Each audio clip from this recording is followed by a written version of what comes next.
kvöld og velkomin í Kastljósið. Gesturinn mín í kvöld hefur setið á Alþingi nánast óslitið í 30 ár. Hann hefur gegnt embætti sjávarútvegsráðherra, dóms- og kirkjumálaráðherra, utanríkisráðherra í 9 ár og frá og með deginum í dag gegnir hann því embætti sem langflestir stjórnmálamenn vilja komast í. Halldór Ásgrímsson, forsætisráðherra, vertu velkomin í Kastljósið.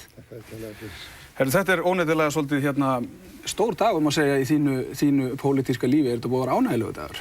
Já, afskaplega ánægjulegur dagur. Það hefur verið gaman í dag og ég er ekki búinn að hitta mikið af fólki en þar sem ég hef komið þá hafa allir tekið mér óskaplega vel og óskað mér til hamingju og óskað mér velfarnaðar. Og mér þykir afar vænt góðar kveðjur og óskir.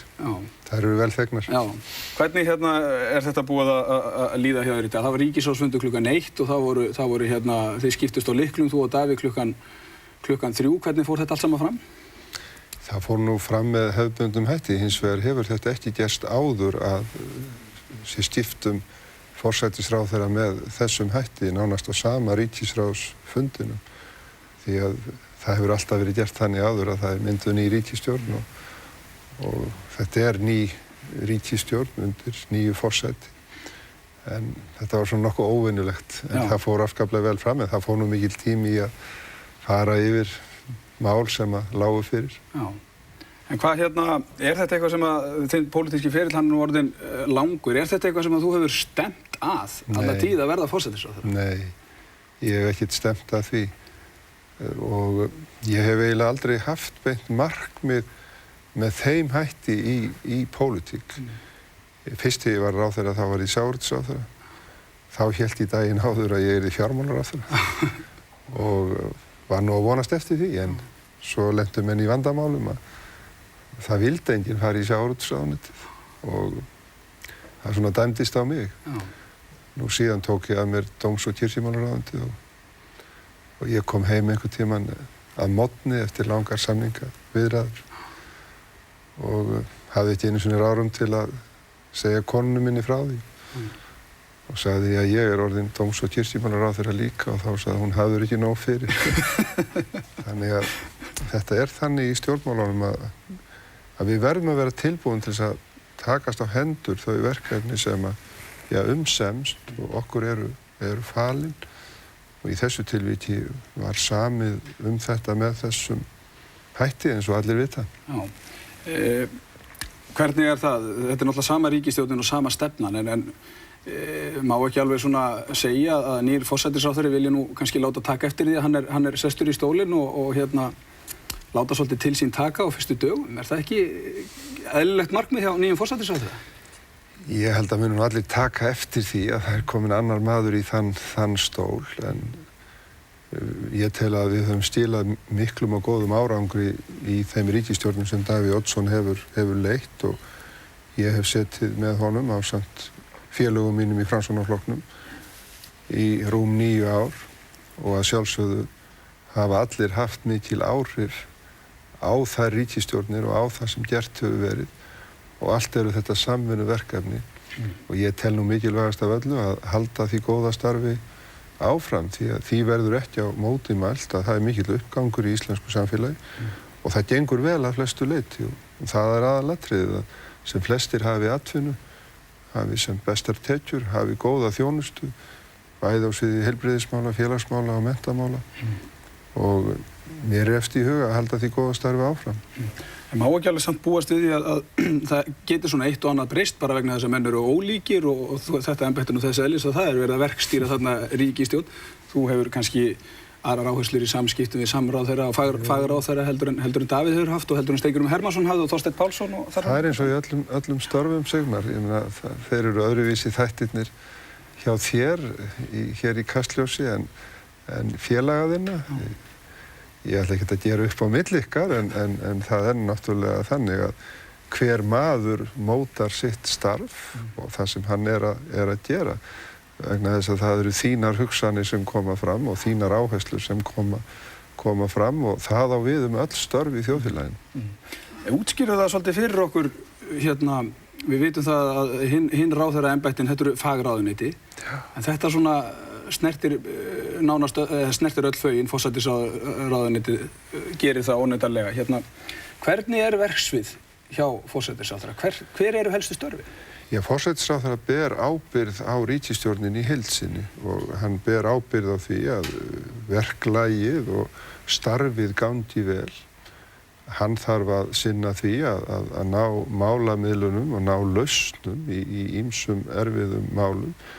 Hann hefur yfir umsjón líka með efnahagsstjórninni og ber ábyrgð á henni. Hann er talsmaður þjóðarinnar út á við í lang flestum tilvikum og embætti forsætisráðherra að mínu mati mikilvægasta embætti þjóðarinnar hefur alltaf verið og verður alltaf og þess vegna mikilvægt að honum farnist vel og ríkisstjórnin og allir ráðherrarnir standi vel við hliðina á honum. Einhverjir hafa nú verið með einhverjum efasemdir um það að það verið kannski skrítið að vera með forsætisráðherrann til síðustu 13 ára í ríkisstjórninni og það verður svona einhver átök út af því. Nei, það einmitt styrkur. Mér finnst það skipta mjög miklu máli að Davíð Oddsson haldi áfram í ríkisstjórninni og miðað við það góða samstarf sem við höfum átt í gegnum tíðina þá veit ég það að það mikilvægt fyrir okkur hin að njóta hans reynslu og miklu hæfileika. Hann hefur staðið sig afburða vel sem forsætisráðherra og það miklu betra fyrir okkur hin að hafa hann með okkur og ég fagna því. Hvernig meturðu, af því að þetta stór dagur fyrir því þú ert að taka við, þetta líka svona skrítið tilhugsun fyrir marga sem að hafa horft á Davíð þarna svona lengi í 13 ár. Hvernig metur þú hans arfleið í þessu embætti? Hann getur verið afskaplega stoltur af sinni arfleið. Það hefur verið meiri uppgangur í íslensku þjóðfélagi á þessum árum en nokkru sinni fyrr og hann hefur að sjálfsögðu haft forystu í ríkisstjórninni þessi mál. Honum hefur tekist að hafa gott vald á þessu. Það hefur verið agi í hans stjórnartíð. Það hefur líka verið ferskleiki. Þannig að ég tel að hann geti verið afar stoltur af þessu tímabili og þjóðin honum mjög þakklát. Og ég tel að hans nafn eigi eftir að lifa lengi meðal þjóðarinnar, ekki bara á vettvangi ríkisstjórnar. Það má líka gleyma því að hann var líka forystumaður hjá Reykjavíkurborg og í höfuðborg landsins í langan tíma. Já. En að hvaða leyti heldur að þú sért öðruvísi stjórnandi en Davíð Oddsson og þessi forverar? Ég held að sé ekki mitt að dæmi það. Við erum ólíkir eins og flestir, allir einstaklingar hafa sín sérkenni, sinn stíl og það mikilvægt í ríkisstjórn að það séu ólíkir einstaklingar. Já. En mikilvægast af öllu að fólki ná vel saman. Já. En þegar þú horfir tilbaka þessi 9 ár sem að þú hefur verið í embætti utanríkisráðherra, hvers svona minnist þú helst úr því? Þetta nú strembið embætti og kallar á mikil ferðalög og svona, hvað ekki svolítið skrítin tilhugsun að standa upp úr þeim stóli? Jú, hún mjög skrítin og maður eiginlega gerir sér ekki grein fyrir því hvað mikið búið að gerast. Starfsfólkið gaf mér í gærkvöldi þegar ég var að kveðja það 3 bindi með ræðum mínum og skrifum og það reyndust vera rúmar 1400 blaðsíður og þeir sýndu mér samningana sem hefðu verið gerðir við erlend ríki á þessu tímabili. Það voru rúmar 6000 blaðsíður sem ég hafði undirritað. Þannig að þetta kom mér eiginlega alveg óvart. En ég stoltur af því að utanríkisþjónustan hefur breyst mikið á þessum árum. Það hafa orðið grundvallarbreytingar og við höfum verið að aðlaga okkur að alþjóða umhverfinu. Okkur hefur tekist að gera marga mikilvæga samninga. Við höfum komið upp friðargæslu, við höfum opnað ný sendiráð eins og frægt Við höfum stóraukið þróunarhjálp. Við höfum gert miklar breytingar á Keflavíkurflugvelli, flugstöðinni þannig að það hefur mjög margt gerst en ég afskaplega þakklátur starfsfólkinu í utanríkisþjónustunni því að mér finnst að hafi staðið sig frábærlega og það getur engin þjóð kallast sjálfstæð þjóð að mínu mati nema eiga sér sterka og öfluga utanríkisþjónustu. En þetta hlýtur að breyta svolítið að því þú ert náttúrulega ekki bara búin að vera utanríkisráðherra heldur líka formaður í stjórnmálaflokki sem náttúrulega ærinn starfi líka. Já. Hvernig breytist þetta fyrir þig að vera allt í einu svona, komin í forsætisráðuneytið, þú hefur kannski meiri tíma hér á landinu heldur en þú hefur haft síðustu 9 árin.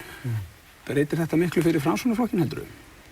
Já, það mikil tilhlökkun í mér út af þessu. Ég minnist ára mína sem sjávarútvegsráðherra í 8 ár. Þá starfaði ég langmest innanlands þó ég væri eitthvað í samningum erlendis og mitt starf var mjög mikið inn á við og ég minnist þess, hef góðar minningar frá þeim tíma. Ég var á mörgum fundum út allt land og hafði mikil samskipti við fólkið í byggðunum í sjávarútveginum og það mikil tilhlökkun hjá mér að geta svona farið inn á þessa braut aftur. Og ég held að þetta verði kannski mesta breytingin í mínu lífi, í stjórnmálalífi, að nú fæ ég tækifæri til að starfa miklu meira inn á við en ég hef getað gert sem utanríkisráðherra því að það er verkefni utanríkisráðherrans að starfa mikið út á við og sjá samskipti við aðrar þjóðir. Hvernig áttu von á því að fyrstu dagarnir og vikurnar verði? Það stundu talað það að nýir forsætisráðherrar og forsetar þið fái 100 daga, einhvers konar hveitibrauðsdaga. Áttu von á því, bara í ljósi þeirra reynslu sem að þú hefur og allir þekkja þig af þínum störfum, að þú fáir svona, þessa 100 daga sem menn tala um? Það ætla ég vona. Ég fái lengri tíma en það. En að sjálfsögðu þarf ég að undirbúa mig vel og ég tel mig hafa ágætan undirbúning úr mínum fyrri störfum, frá mínum fyrri störfum. En nú þarf ég að átta mig á því hvernig ég tek á málum. Ég þarf að fara að semja stefnuræðu. Nú kemur Alþingi saman eftir halva mánuð og það er forsætisráðherrans að flytja þar stefnuræðu. Ég þarf að tala við ráðherra í ríkisstjórninu margvísleg mál sem við þurfum að taka á sameiginlega og hefur ekki verið lokið við. Þannig að það verður nóg að gera sem betur fer. Til dæmis, er búið að skipuleggja störf þín á morgun, bara svo við tölum alveg allra nánustu framtíðina? Nei, ekki svona í smáatriðum. Ég mun náttúrulega koma í ráðuneytið á morgun og fara yfir mál með fólki þar. Og síðan þarf ég nú að huga því að ráðuneytisstjórinn er að hætta og ég þarf að gera ráðstafanir til þess að finna einhvern góðan í það. Ertu með einhvern góðan í sigtinu? Nei, það er nú ekki komið svo langt. Nei. En þetta er stór dagur í þínu pólitíska lífi eins og ég sagði hérna upp að gefur það ekki svona tilefni til þessa, menn fagni honum einhvern veginn, ætlar að gera þér einhvers konar dagabönn út af því að þú ert komin í þetta embætti? Já, þegar við ljúkum þessu þá fer ég nú beint heim og fjölskyldan ætlaði að koma saman og það vill nú svo til að við hjónin erum búin að vera gift í 37 ára á morgun og við ætlum þá að halda upp á það í kvöld með fjölskyldunni. Borða saman. Það verður svona frekar seint borðhald. En það er kannski líka svolítið óvenjulegt við þetta, Halldór, er að það búið að vera svo langur aðdragandi að því að þú setjist í þennan stól, er það ekki? Er þetta ekki svona, þú ert búin að vera lengur á þingi og hefur lengri aðdragandi sem ráðherra heldur en kannski flestir aðrir sem hafa gegnt þessu embætti. Hefur meiri reynslu þegar þú sest í stólinn? Já, ég vona það. Ég hafi ágæta reynslu. Ég hef búin að vera ráðherra í milli 17 og 18 ár og mér sýnist að Emil Jónsson hafi verið ráðherra í svipaðan tíma en síðan aðeins þeir Eysteinn Jónsson og Bjarni Benediktsson lengur. Eysteinn í rúm 19 ár og Bjarni í rétt rúm 20 ár. Þannig þetta er orðið langur tími og það finnst kannski mörgum að þetta sé nú komið nóg. En mér hefur verið treyst fyrir því að vera í þessu áfram og ég tel mig hafa ágætan bakgrunn í það. Já. Þegar maður er búinn að vera svona lengi í pólitík eins og þú, er hún hætt að koma á óvart pólitíkin? Nei, hlutirnir koma alltaf á óvart. Bara þegar ég var að kveðja fólkið mitt í gær í utanríkisráðuneytinu að ég gerði mér enga grein fyrir því að það væri þessi ósköp af ræðum og öðru sem lægju eftir mig. Ég treysti mér bara ekkert í það að fara að lesa þetta. Heldur þetta sé skemmtileg lesning? Nei, ég er voðalega hræddur að það sé ekki skemmtileg lesning. Það ekki? En það þarf enginn að óttast að því að þetta bara til í einu eintaki. Þetta bara til í, já, en ég ekki sá möguleiki þú gefur þetta bara út á bók og þetta metsölubóki fyrir jól? Nei, ég held ekki. Ég held að það er ekki gott. Ég held að það er ekki mikil sal í því. Nei. Það verður að koma því í eitthvað læsilegt form. Já, við sjáum til hvað verður. En hérna, eitt líka að formenn Framsóknarflokksins margir hverjir hafa orðið forsætisráðherrar. Já. Ert þú ekki sá 7. í röðinni, 7. forsætisráðherrann sem kemur úr Framsóknarflokki? Jú, ég held að það sé rétt hjá þér og ég hef starfað með Ólafi Jóhannessyni og Steingrími Hermannssyni og ég lærði mikið á því. Ég sat að vísu aldrei í ríkisstjórn Ólafs heitins Jóhannessonar en ég var þingmaður fyrir Framsóknarflokkinn í hans tíð. Þýðir þetta það að þú sem, þegar þú tókst við embætti formanns að þú hefði getað litið svo á að það veri afar mikla líkur á því ef þú væri bara formaður nógu lengi að þú verið forsætisráðherra á endanum? Nei, ég hugsaði ekki mikið út í það. Það er mikill misskilningur sem hefur einmitt verið haldið fram að undanförnu að ég hafi viljað leggja allt í sölurnar fyrir það að verða forsætisráðherra. Nú það lá fyrir að flokkarnir til vinstri buðu það daginn eftir kosningar að mynda ríkisstjórn með Framsóknarflokknum og ég yrði forsætisráðherra. Og ég taldi það ekki vænlegt. Og þannig að það er ekki þannig en ég taldi hins vegar eðlilegt að Framsóknarflokkurinn hefði það markmið að hafa forystu í ríkisstjórn. Það var mikil krafa í flokknum og sjálfstæðismenn féllust á það og töldu það eðlilegt og nú er það mitt að stýra þessari ríkisstjórn og bæði með hag Framsóknarflokksins í huga og sjálfsögðu samstarfsflokksins líka. Já. Því að forsætisráðherrann verður að taka ekki bara tillit til sinna flokksmanna heldur líka samstarfsflokksins í ríkisstjórninni. Já, þú segir að þú hafi kannski ekki endilega gengið með þetta í maðurinn, en er það ekki bara eðlilegur og heilbrigður metnaður í stjórnmálamanni sem vill láta gott að sér leiða að komast í þetta embætti? Jú, auðvitað finnst manni mikilvægt að maður njóti þess trausts og ég er nú þannig gerður að ég hugsa heilmikið svona inn í framtíðina. Ég er ekkert upptekinn af því sem hefur gerst í fortíðinni, en ég hugsa mikið möguleikana sem að blasa við og ég hef sjaldan séð eins mikið að tækifærum fyrir íslenska þjóð eins og núna og ekki síst í alþjóðlegu samhengi. Og mér finnst það vera afar ánægjulegt hvað okkur gengur vel á vettvangi þjóðanna, þessi mikla útrás sem að fyrirtækin hafa verið í og miklu uppgangur Íslendinga í alþjóðlegu starfi er stórkostlegur og þessi akkur hefur ekki verið plægður að nema litlu liti. Og það er þitt að plægja að einhverju liti? Já, meðal annars. Ég meina, við skulum bara taka sem dæmi að það er reiknað með því að á næstu árum að þá komi 10 milljónir kínverskra ferðamanna til Evrópu. Það hlýtur að skipta miklu máli að við náum í stóran hlut eða einhvern hlut þessara ferðamanna og ég sé stórkostlega möguleika fyrir Íslendinga sem ferðamannaland fyrir utan þá miklu nýtingu sem við erum að fara út í að því að varðar orkulindirnar og sjávarútvegurinn gengur vel. Já. Þannig að mér finnst nú. Það er allt í blóma þegar þú tekur við. Já, það eru vandamál og það eru ýmsir sem eiga sárt að binda og bæði vegna heilsu sinnar og aðstæðna og geta ekki aflað sér þeirra tekna sem eru nauðsynlegar. Þannig að við þurfum líka að huga því að það verður alltaf þannig að við þurfum að huga þeim sem að standa veikar og hafa ekki þá möguleika sem að þeir sem hafa fulla heilsu. Já.